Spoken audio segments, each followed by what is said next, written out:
World Campus Connect, May 2nd, Kannur, Hotel Sky Pearl, May 3rd, Kozhikode Hysan Heritage. ജനവിധിയെ അങ്ങനൊന്നും വ്യാഖ്യാനിക്കുന്നത് ശരിയല്ല. ജനവിധി irrespective of caste and creed പാർലമെൻറ്റിൽ നമ്മൾ കണ്ടതല്ലേ. പാർലമെൻറ്റിൽ അങ്ങനെ എന്തെങ്കിലും ഉണ്ടായിട്ടാണോ? പാർലമെൻറ്റിൽ എല്ലാ സീറ്റും UDF ജയിച്ചില്ലേ? 1-2 സീറ്റ് വെച്ച് ബാക്കിയെല്ലാം ജയിച്ചില്ലേ? എല്ലാ മേഖലയിലും ജയിച്ചില്ലേ? ജനങ്ങൾക്ക് അങ്ങനൊന്നുമില്ല.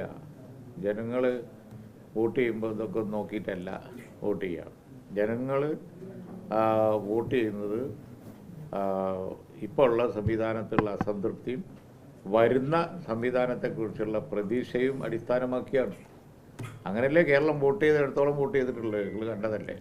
അല്ലാതെ ജാതി മതവും ഒക്കെ നോക്കിയിട്ടാണോ വോട്ട് ചെയ്യൽ? ഞങ്ങളിപ്പോൾ പിന്നെ നമ്മുടെ ജോയി മത്സരിക്കുന്ന സീറ്റ് മലപ്പുറത്ത് തവനൂർ, അവിടെ ഇപ്പം എന്തെങ്കിലും ജാതി മതം നോക്കിയിട്ടാണോ കാൻഡിഡേറ്റ് നിർത്തിയിരിക്കുന്നത്? അവിടെ നല്ല പ്രതീക്ഷയാണല്ലോ. അതുപോലെ എത്ര സീറ്റുകളുണ്ട് കേരളത്തിൽ?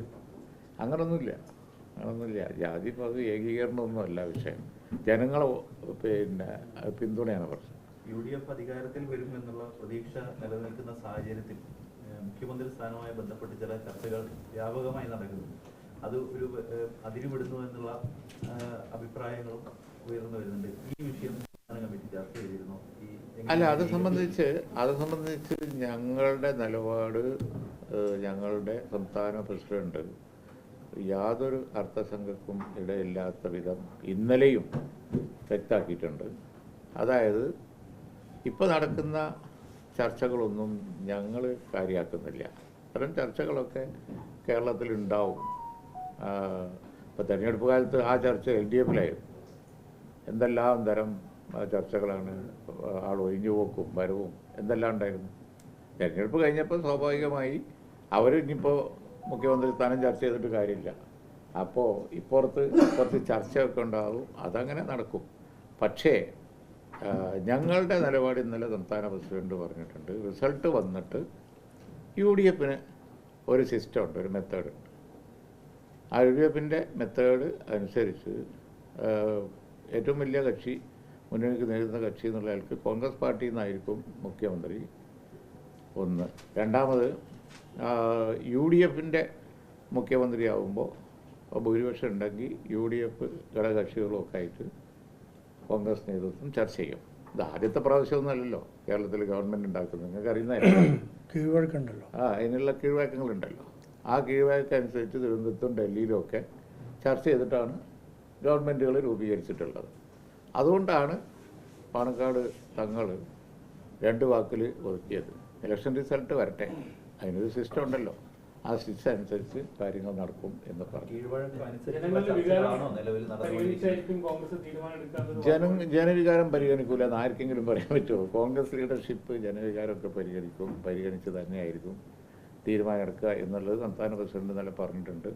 അതുപോലെ തന്നെ UDFിൻ്റെ കീഴ്വഴക്കം അനുസരിച്ച് ഇവിടെ ഘടകകക്ഷികളോടൊക്കെ അവർ കോൺഗ്രസ് നേതൃത്വം കൂടിയാലോചന നടത്തിയാണ് തീരുമാനമെടുക്കുക. ഞങ്ങളുടെ അഭിപ്രായം ആ സമയത്ത് പറയേണ്ടതേ ഉള്ളൂ.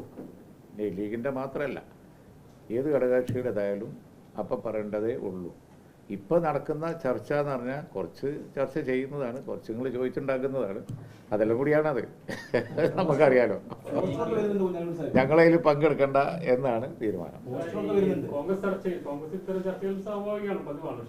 പോഡ്കാസ്റ്റ്, പോസ്റ്റർ, ബാനർ, ഇങ്ങനെ പല രീതിയിലേക്ക് അത് പോകുന്നതൊരു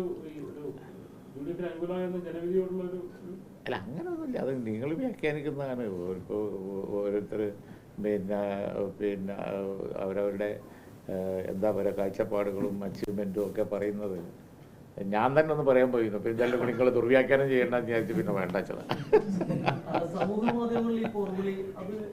അല്ല, പോർവിളിയൊന്നുമില്ല.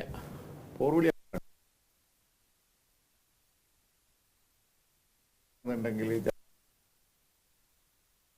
ഇന്നത്തെ താങ്കളെ സംബന്ധിച്ച് 3 പതിറ്റാണ്ടായിട്ട് ഇത് വളരെ കൃത്യമായിട്ട്. പക്ഷെ ആ സിസ്റ്റം കുറച്ച് മാറി. കാരണം മുൻകാലങ്ങളെക്കാൾ ഒരു പറ്റം നേതാക്കൾ കോൺഗ്രസിനുണ്ട്. നേതാക്കളുടെ സാധ്യത എന്ന് പറയുമ്പോഴും അത് ഒരു പ്രശ്നമേ ആകില്ല. അതായത് അതിലൊരു തെരഞ്ഞെടുപ്പ് പ്രശ്നപ്പോഴും ആവില്ല.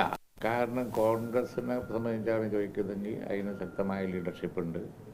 ലീഗിനെ സംബന്ധിച്ചാണ് ചോദിക്കണമെന്നുണ്ടെങ്കിൽ അതിൻ്റെ സംസ്ഥാന പ്രസിഡന്റ് ഏത് ചർച്ചയും കൺട്രോൾ ചെയ്യും. അപ്പോൾ UDFന് അതിൻ്റേതായ ചില മെത്തേഡുണ്ട്.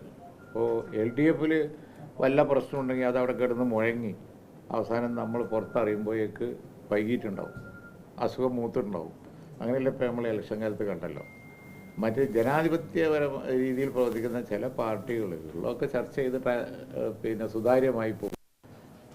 വളരെ നല്ല തീരുമാനം, ശുഭ തീരുമാനം നിങ്ങൾക്ക് പ്രതീക്ഷിക്കാം.